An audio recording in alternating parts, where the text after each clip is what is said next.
Hello everyone, फिर से स्वागत है आप सभी लोगों का आपके अपने चैनल जीएस बाय शुभा में। तो कैसे हैं आप सभी लोग? मैं आशा करती हूँ आप सभी लोग बहुत ही अच्छे होंगे, एकदम स्वस्थ होंगे। तो चलिए अब अपनी आज की पॉलिटी की क्लास पर आते हैं। तो गाइस, जैसे कि आप लोग जानते हैं, पॉलिटी में हमारे मूल अधिकार चल रहे हैं जो कि हमारे संविधान के तीसरे भाग में आते हैं। और आज हमारी ये 24वीं क्लास है। तो अब तक की क्लासेस जिसने नहीं की हैं वो प्लीज़ जाके एक बार उन क्लासेस को लीजिएगा। ठीक है, तो चलिए अब अपनी आज की क्लास शुरू करते हैं। तो जैसे कि आप लोग जानते ही हैं, हम जो अपना दूसरा अधिकार पढ़ रहे हैं जिसका नाम है स्वतंत्रता का अधिकार, जो कि आर्टिकल 19 से आर्टिकल 22 तक बताया गया है। तो इसमें हमने आर्टिकल 19 भी कंप्लीट कर लिया था और आर्टिकल 20 भी कंप्लीट कर लिया था। ठीक है, तो आज जो हम पढ़ने वाले हैं, आज हम आर्टिकल 21 के बारे में पढ़ने वाले हैं, जिसको हम किस नाम से जानते हैं? आर्टिकल 21 को हम जानते हैं प्राण एवं दैहिक स्वतंत्रता के नाम से। किसके नाम से? प्राण एवं दैहिक स्वतंत्रता के नाम से।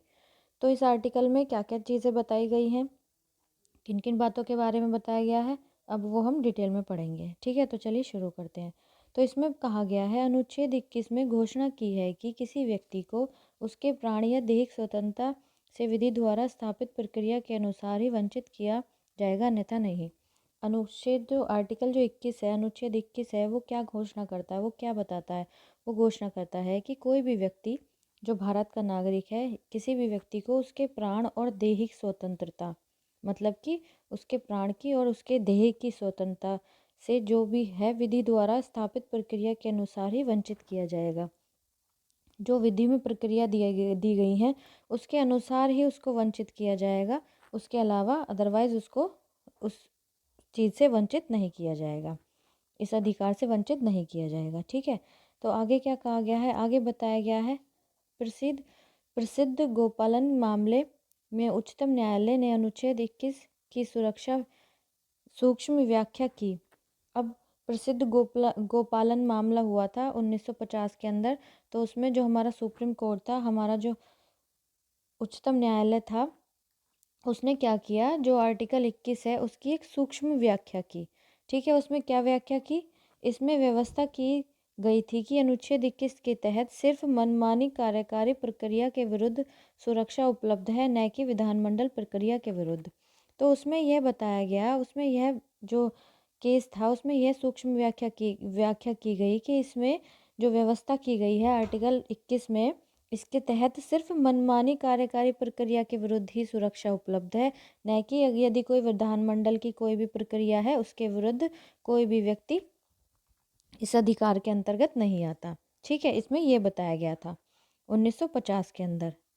तो आगे क्या कहा गया है? आगे बताया गया है कि इसका मतलब राज्य प्राण एवं दैहिक स्वतंत्रता के अधिकार को कानूनी अधिकार पर रोक सकता है। तो इसका मतलब ये हुआ कि जो राज्य है, राज्य से मतलब जो हमारा राज्य सरकार है या फिर केंद्र सरकार है, तो वो क्या कर सकती है, वो प्राण और दैहिक की जो स्वतंत्रता है उसके अधिकार को कानून के अधिकार पर क्या कर सकती है, यदि कानून चाहे तो उसको रोक सकता है, या फिर हम ऐसे कह सकते हैं कि कानूनी अधिकार पर इसको रोक सकती है।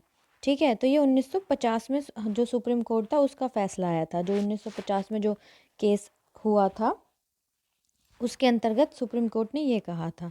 फिर आगे क्या कहता है सुप्रीम कोर्ट? आगे बोलता है कि ऐसा इसलिए है क्योंकि अनुच्छेद 21 की अभिव्यक्ति विधि द्वारा स्थापित प्रक्रिया अमेरिका के संविधान में अभिव्यक्ति विधि की विविधता प्रक्रिया से भिन्न है। तो फिर सुप्रीम कोर्ट ने इसका रीज़न भी बताया, ऐसा है क्यों, ऐसा किस लिए है? तो ऐसा इसलिए है कि जो हमारा आर्टिकल 21 है, अनुच्छेद 21 है, तो उसकी जो अभिव्यक्ति है वो किस तरीके की है? जो विधि द्वारा स्थापित प्रक्रिया है, जो कि कहाँ से लिया गया है? अमेरिका के जो कि अमेरिका के संविधान में जो अभिव्यक्ति है वो है विधि की विविध प्रक्रिया। इससे क्या है? अलग है, दोनों क्या है? अलग अलग है, जो कि हम पहले पढ़ चुके हैं किस प्रकार से अलग है। तो आगे बताया गया है, इस तरह कानून की वैधता एवं उसकी व्याख्या पर अकारण अन्यायपूर्ण आधार पर प्रश्न नहीं उठाया जा सकता। तो इसके तहत क्या है कि जो हमारे कानून है तो उसकी जो वैधता है और उसकी जो व्यवस्था है उस पर बिना मतलब भी या फिर अकारण कह सकते हैं या अन्यायपूर्ण आधार पर प्रश्न नहीं उठाया जा सकता। कोई भी व्यक्ति उस पर कोई क्वेश्चन, कोई भी प्रश्न नहीं उठा सकता। तो ये कौन बता रहा है? ये हमारा जो सुप्रीम कोर्ट है वो बता रहा है, वो कह रहा है। ठीक है, उच्चतम न्यायालय ने व्यवस्था दी कि व्यक्तिगत स्वतंत्रता का मतलब सिर्फ एक व्यक्ति की शारीरिक और निजी स्वतंत्रता से है। और साथ ही साथ सुप्रीम कोर्ट ने उस मामले में ये भी कहा 1950 में कि जो व्यक्तिगत स्वतंत्रता है तो उसका मतलब सिर्फ एक व्यक्ति की जो पर्सनल, जो उसकी शारीरिक, उसके शरीर से रिलेटेड या फिर उसकी जो पर्सनल लिबर्टी है, पर्सनल फ्रीडम है, उसी से मतलब है और किसी चीज़ से मतलब नहीं है। ठीक है। फिर अब इसके बाद क्या हुआ? इसके बाद 1978 में 1978 में एक और मामला आया, लेकिन जो मेन का मामला था वो कब था? 1978 में। तो उसमें क्या किया, जो हमारा सुप्रीम कोर्ट है, हमारा जो उच्चतम न्यायालय है, उच्चतम न्यायालय ने अनुच्छेद 21 के तहत गोपालन मामले में अपना फैसले को पलट दिया। पहले तो सुप्रीम कोर्ट ने क्या कहा? पहले तो ये कहा कि जो पर्सनल लिबर्टी है वो उसकी दैहिक, उसके जो शरीर से शारीरिक या फिर उसकी जो पर्सनल है, जो स्वतंत्रता है, उससे रिलेट करता है। लेकिन 1978 के अंदर एक और केस आया, एक और मामला आया, मेन का मामला, तो जिसमें जो सुप्रीम कोर्ट है, जो उच्चतम न्यायालय है, उसने जो आर्टिकल 21 के तहत क्या किया, उस मामले को, जो फैसला था, उसको पलट दिया। अब उसने किस हिसाब से पलटा, अब वो देखेंगे।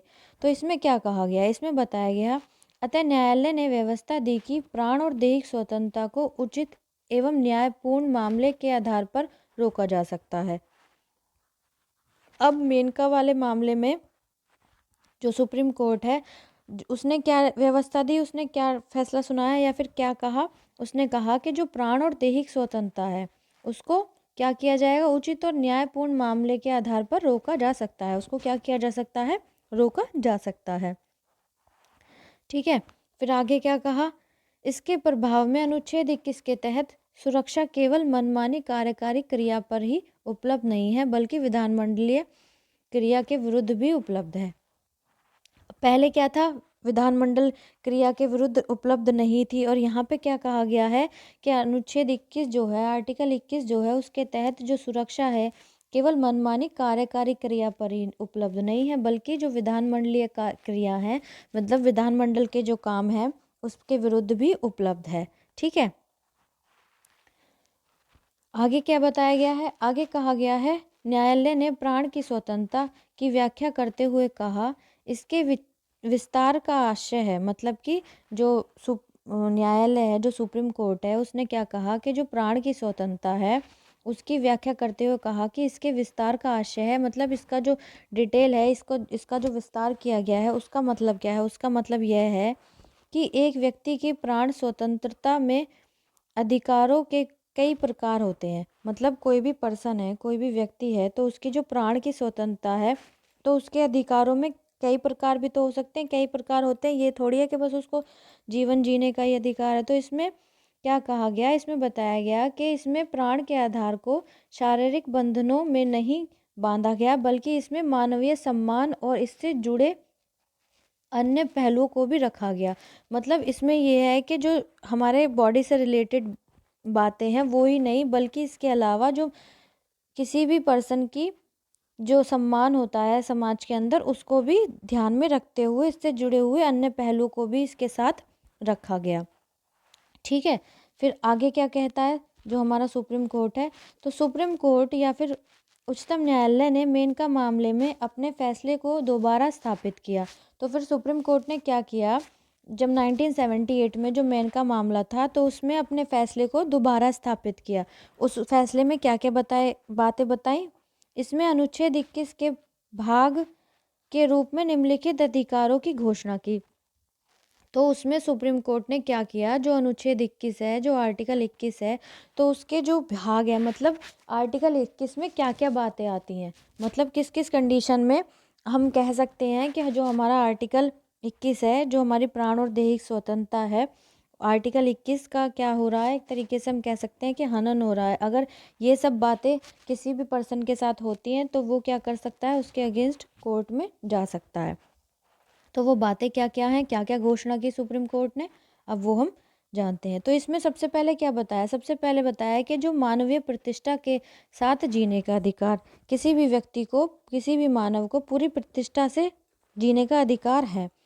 नेक्स्ट आता है स्वच्छ पर्यावरण, प्रदूषण रहित जल एवं वायु में जीने का अधिकार एवं हानिकारक उद्योगों के विरुद्ध सुरक्षा। तो किसी भी पर्सन के साथ अगर ये कंडीशन आ रही है तो भी वो क्या कर सकता है, प्राण और दैहिक स्वतंत्रता वाले आर्टिकल के तहत वो कोर्ट में जा सकता है। तीसरा आता है जीवन रक्षा का अधिकार, फिर आता है निजता का अधिकार, फिर आता है आश्रय का अधिकार। तो इन सब बातों मतलब ये सब बातें किस में आ रही हैं, ये सब बातें आ रही हैं, ये सब चीज़ें प्राण और दैहिक स्वतंत्रता के अंतर्गत ही आती हैं। फिर आता है आश्रय का अधिकार, फिर आता है स्वास्थ्य का अधिकार, फिर उसके बाद आता है 14 वर्ष की उम्र तक निशुल्क शिक्षा का अधिकार। मतलब कोई भी बच्चा है तो 14 वर्ष तक उसको क्या किया जाएगा, निशुल्क शिक्षा दी जाएगी। ठीक है। फिर आता है निशुल्क कानूनी सहायता का अधिकार, अकेले कारावास में बंद होने के विरुद्ध अधिकार। ठीक है। तो ये सब ध्यान में रखने हैं। त्वरित सुनवाई का अधिकार, कोई भी केस चल रहा है तो उसको क्या है, त्वरित सुनवाई का अधिकार है। हथकड़ी लगाने के विरुद्ध अधिकार, किसी भी पर्सन को पुलिस ऐसे ही हथकड़ी नहीं लगा सकती। फिर नेक्स्ट जो है वो क्या आता है, अमानवीय व्यवहार के विरुद्ध अधिकार। किसी भी पर्सन के साथ अगर कोई अमानवीय व्यवहार होता है तो उसके विरुद्ध उसका अधिकार है कि वो कोर्ट में जा सकता है। फिर नेक्स्ट है देर से फांसी के विरुद्ध अधिकार। जो विदेश की यात्रा है करने का अधिकार, मतलब कोई भी पर्सन विदेश में यात्रा करने के लिए जा सकता है, उसको ये अधिकार है। तो ये भी प्राण और दैहिक स्वतंत्रता के अंदर ही आता है। फिर नेक्स्ट है बंधुआ मजदूर करने के विरुद्ध अधिकार। मतलब कोई भी आज के टाइम में किसी को भी बंधुआ मजदूरी नहीं कराई जा सकती। मतलब कि बंधुआ जो मजदूरी है करने के विरुद्ध अधिकार, कोई भी किसी के साथ बंधुआ मजदूरी जैसे पहले होता था उस तरीके से नहीं करा सकता। ठीक है। फिर नेक्स्ट क्या आता है, नेक्स्ट आता है हिरासत में शोषण के विरुद्ध अधिकार। यदि कोई व्यक्ति जिसको अरेस्ट कर लिया गया है वो पुलिस की हिरासत में है तो उसके साथ किसी भी तरीके का कोई शोषण नहीं किया जा सकता। अगर करता है तो वो इसी आर्टिकल के तहत आता है। हम कह सकते हैं कि आर्टिकल 21 का उल्लंघन किया गया है। फिर नेक्स्ट आता है आपातकालीन चिकित्सा सुविधा का अधिकार। फिर आता है सरकारी अस्पतालों में समय पर उचित इलाज का अधिकार। ठीक है। इसमें से अगर कोई भी कंडीशन नहीं हो रही, कोई भी बात किसी भी पर्सन के साथ अगर नहीं हो रही है, चाहे वो आप हो चाहे कोई भी हो, तो आप क्या कह सकते हैं कि आपका जो आर्टिकल 21 के तहत जो प्राण और दैहिक स्वतंत्रता है उस आर्टिकल का हनन हो रहा है, तो आप उसके अगेंस्ट कोर्ट में जा सकते हैं। फिर आता है राज्य के बाहर न जाने का अधिकार, निष्पक्ष सुनवाई का अधिकार, कैदी के लिए जीवन की आवश्यकताओं का अधिकार। ठीक है। फिर नेक्स्ट आता है महिलाओं के साथ आदर और सम्मान पूर्वक व्यवहार करने का अधिकार। फिर आता है सार्वजनिक फांसी के विरुद्ध अधिकार, मतलब किसी भी व्यक्ति को सार्वजनिक फांसी नहीं दी जा सकती। पहाड़ी क्षेत्र के मार्ग का अधिकार, सूचना का अधिकार। फिर आगे क्या आता है, आगे आता है प्रतिष्ठा का अधिकार। फिर आता है दोष सिद्धि वाले न्यायालय आदेश के से अपील का अधिकार। ठीक है। फिर नेक्स्ट है पारिवारिक पेंशन का अधिकार। ये भी क्या है, प्राण और दैहिक स्वतंत्रता में ही आता है। फिर नेक्स्ट आता है सामाजिक एवं आर्थिक न्याय एवं सशक्तिकरण का अधिकार। फिर नेक्स्ट आता है बार केटर्स के विरुद्ध अधिकार, जो बार में केटर्स होते हैं जो काम करते हैं उसके विरुद्ध अधिकार। फिर आता है जीवन बीमा पॉलिसी के विनियोग का अधिकार। फिर आता है शयन का अधिकार।